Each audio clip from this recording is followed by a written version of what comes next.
بتایا قبر کا عذاب ہوتا ہے, بعض دفعہ وہ عذاب اللہ دنیا میں دکھا دیتے ہیں. اب اگر کوئی شخص کہہ رہا ہے میں نے اس عذاب کو اپنی آنکھوں سے دیکھا ہے, آپ اس کا مذاق اڑانا شروع کر دو, اور وہ آدمی بھی قابل اعتماد ہو, عین ممکن ہے وہ نہ دیکھا ہو, اس کا دماغی تخیل ہو, لیکن یہ بھی تو پاسبل ہے کہ دیکھا ہو. ہمارے ایک دوست نے ایک واقعہ سنایا تھا قبر کے عذاب کا, مجھے یقین نہیں تھا, میں نے کہا ایسا نہ ہو ان کے دماغ میں تخیل ہو, تو میں نے اس کی تصدیق کروائی اس علاقے میں, اس گاؤں میں, اور لوگوں کو کال کر کے پوچھی ایسا ہوا, انہوں نے کہا ہاں ایسا ہوا ہے. تو پھر مجھے یقین آیا. وہ قبر بار بار نہ اس کو نکال کے باہر پھینک دیتی تھی, بندے کو ڈالتے تھے قبر میں.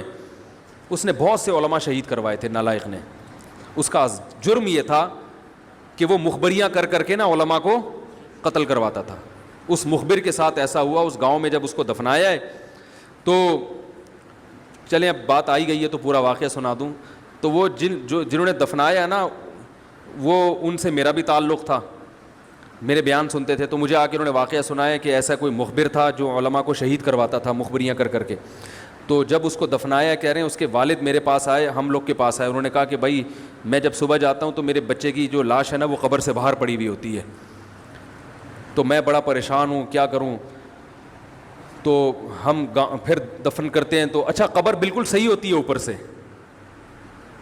اور وہ بندہ باہر ہوتا ہے, وہ دوبارہ بند ہو جاتی ہے قبر.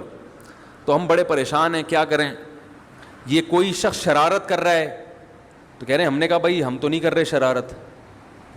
کہا تو اگر دوسرا ہم شرارت کوئی کر بھی رہا ہوتا تو قبر کو خود ہی بھی تو ہونا.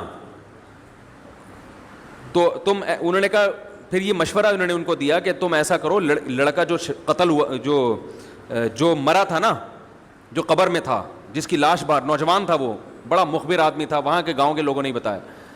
تو اس کی لاش جب باہر پڑی ہوتی تو باپ اور بھائی کو لوگوں نے مشورہ دیا اس لڑکے کے کہ تم لوگ رات کو قبرستان میں جا کے بیٹھ جاؤ, پہرا دو کہ کون آتا ہے نکال کے جاتا ہے اور قبر کو پیک کر کے چلا جاتا ہے. تو وہ صاحب مجھے بتا رہے تھے کہ اگلے دن وہ چیختے ہوئے آئے ہیں, چیختے ہوئے, باپ اور بھائی جو ہے نا, کہہ رہے ہیں ہم نے رات کو منظر دیکھا کہ پہلے ہمیں رات جب اندھیرا ہوا ہے نا تو قبر کے اندر سے چیخنے کی آواز آئی, اور ہمارے سامنے قبر کھلی ہے تو ہم نے اس لڑکے کو دیکھا کہ آگ جل رہی ہے اس کی لاش پہ, اور وہ ایسے ایسے اپنے سر کو پیٹ رہا ہے. کہہ رہے ہم تو خوف کی وجہ سے بے ہوش ہو گئے, ہمیں نہیں پتا اس کے بعد کیا ہوا. ہوش میں آیا تو وہ لاش باہر پڑی ہوئی تھی.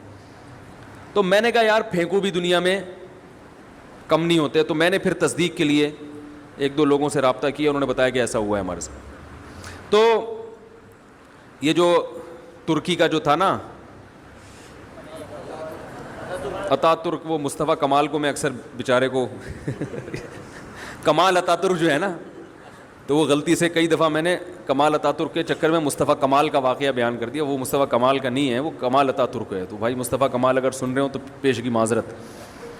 تو کمال اتا ترک کا بھی یہی ہوا ہے, مسلمانوں کا قاتل تھا, علماء کا قاتل تھا, ترکی سے خلافت اسلامیہ کو اس نے ختم کر دیا. بہت یہ جو آج جو کچھ دنیا میں ظلم ہو رہا ہے اس سب کی بنیاد رکھنے والا اتا ترک ہے. خلافت عثمانیہ ہوتی تو نہ کشمیر کا مسئلہ کھڑا ہوتا, نہ بوسنیا کا مسئلہ کھڑا ہوتا. یہ ساری مصیبتیں جو آئی ہیں, مسلمانوں کا جو اتحاد ختم ہوا, تو اس کے ساتھ بھی ایسا ہی ہوا. اس کو جب قبر میں دفنایا, قبر نے باہر پھینک دیا, تو نتیجہ یہی نکلا کہ اس کی قبر زمین کے اوپر ہے. تو وہ جو اس کے فالوورز ہیں وہ کہتے ہیں دیکھو ہمارے حضرت اتنے پہنچے ہوئے ہیں کہ اوپر دفن ہے. تو جو بوڑھے بوڑھے لوگ ہیں نا ترکی کے, وہ آپ کو بتائیں گے. Thanks for watching. Don't forget